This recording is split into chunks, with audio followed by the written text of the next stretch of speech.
This Week at NASA. 4, 3, 2, 1, fire.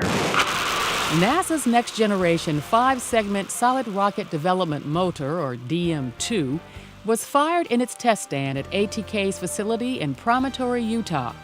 The successful cold motor test was completed in less than 3 minutes and was designed to advance the understanding, safety, technology, and capability of solid rocket motors. The DM2's overall temperature was lowered to 40 degrees Fahrenheit to validate the motor's performance in cold weather, in contrast to the DM1 testing, which was conducted at ambient temperature. This was a cold test, which is one of the most severe and tough environments for a solid rocket motor to undergo, and it looks like the motor performed brilliantly. The DM2 motor, which is capable of producing 22 million horsepower and generating as much as 3.6 million pounds of thrust, was developed by ATK Space Systems. NASA's chief technologist, Bobby Braun, made several stops on his agency-wide tour, visiting various facilities at the Jet Propulsion Laboratory, the Glenn Research Center, and Dryden Flight Research Center. Braun was shown some of the cutting-edge technologies in development at each center. Braun told employees that NASA is moving back to its roots and its 3 interrelated core competencies. When I think about NASA, I think really about 3 things. 1, research and technology. 2, flight systems, flight hardware and software, flight systems. And 3, mission operations. All 10 programs under the Office of Chief Technologist are designed to take ideas from basic concept to the working prototype or testing phase, then use them in applicable projects and missions. And now, centerpieces. The Magnetospheric Multiscale mission, MMS, has passed its critical design review. The mission consists of 4 identical satellites that will orbit in formation to study reconnection in Earth's magnetic fields. Reconnection is a universal process that taps energy stored in magnetic fields and converts it explosively to heat and energy. Reconnection affects important technologies such as power grids, communication, and navigation. The data MMS collects will help scientists better understand reconnection events in order to protect our electronic infrastructure. Goddard engineers will build and monitor the 4 satellites used in the MMS mission. The MMS satellites are scheduled for launch in 2014.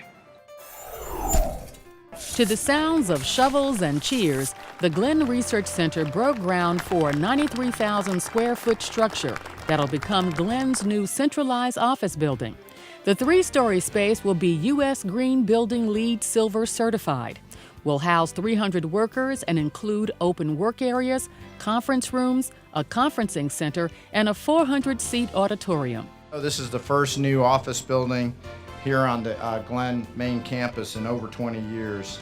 And it really represents the start of the master plan that we had approved back in 2007. The LEED certification program is a nationally accepted benchmark for the design, construction, and operation of high-performance green buildings.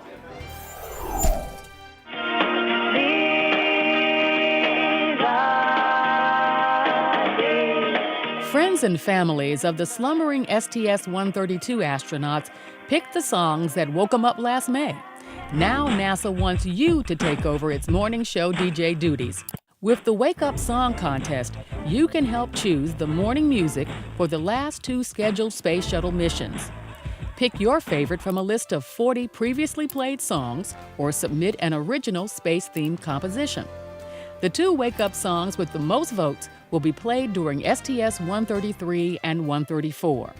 To cast your vote or submit a song, visit https://songcontest.nasa.gov. The STS-133 astronauts are scheduled to launch aboard Space Shuttle Discovery on November 1st. STS-134 crew members are targeted for February 26, 2011, to launch aboard Endeavour for the International Space Station on the last Space Shuttle flight.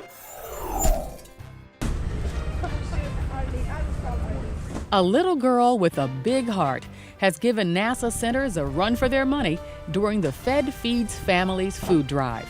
12-year-old Laylee Aminian, whose mother, Roya Mayer, works for NASA's Independent Validation and Verification Facility, IV&V in Fairmont, West Virginia, donated more than a ton of food from her community, 967 pounds of it in July.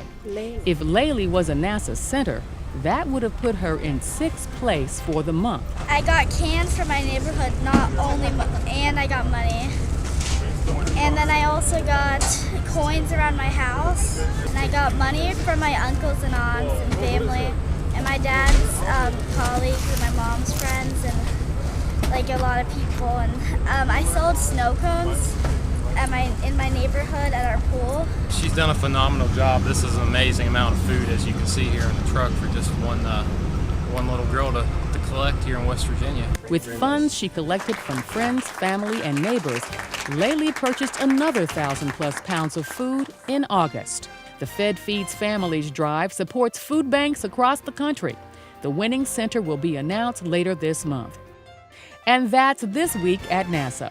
For more on these and other stories, log on to www.nasa.gov.